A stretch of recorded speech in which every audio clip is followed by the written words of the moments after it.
In this video, we're going to step behind the front lines of World War II, away from the tanks, the fighter planes, and the marching armies. We'll see the state-of-the-art technology that Nazi Germany believed would secure total secrecy. And then we'll uncover how the Allied forces quietly took on that challenge, not with more firepower, but with mathematics, logic, and machines of their own.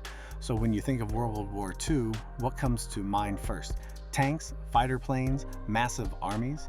But what if I told you one of the most powerful weapons of World War II didn't fire a single bullet? It was made of wires, rotors, vacuum tubes, and pure logic. And it quietly changed the world forever. So, here's the question. Why did World War II need computers in the first place? Ballistics calculations, supply chains, weather predictions, troop movements, humans simply couldn't calculate fast enough. And that pressure gave birth to something new, machines that could think with us. Not modern computers, but the ancestors of everything you're using today. Now let's talk about Nazi Germany from where it all began. The Nazis believed secrecy would win them the war, and they had a machine to make sure of it, the Enigma. Every message sent by the German military was encrypted. Change one setting, and suddenly you had millions of possible codes. So here's the big question. How do you break something that was designed to be impossible to break?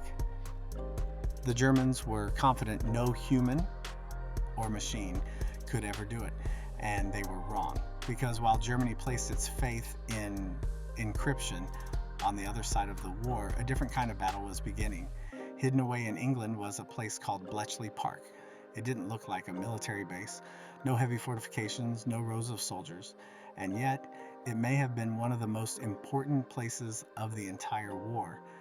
Inside, there were no generals giving orders. There were mathematicians, linguists, puzzle solvers, people who loved breaking patterns, and among them was a man called Alan Turing.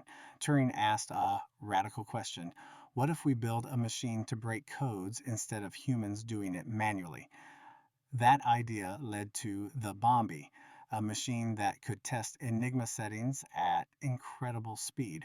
For the first time, machines weren't just calculating numbers, they were searching for answers. And once Enigma was broken, the Allies could read enemy messages almost in real time. Messages that were never meant to be seen began revealing plans, movements, and intentions.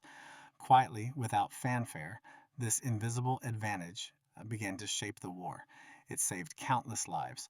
Suddenly, war wasn't just fought by soldiers, it was fought by signals, waves, and electronics. And then came something even bigger, machines like Colossus. Colossus wasn't mechanical, it was electronic. Thousands of vacuum tubes. Blazing fast for its time. It processed encrypted data at speeds humans couldn't match.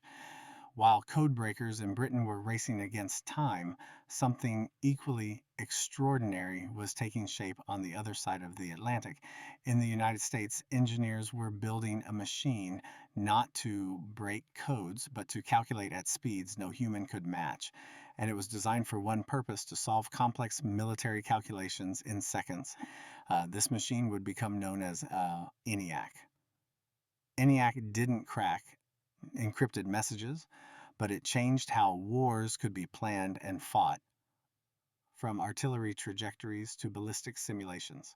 So ask yourself this. Was this still war machinery or the beginning of the computer age? Because once the war ended, these ideas didn't disappear. World War II proved something powerful. Information can be more dangerous than weapons. The technology built to win a war went on to build the modern world. So the next time you use a computer, ask yourself, did the digital age really start in Silicon Valley, or did it begin in the shadows of World War II?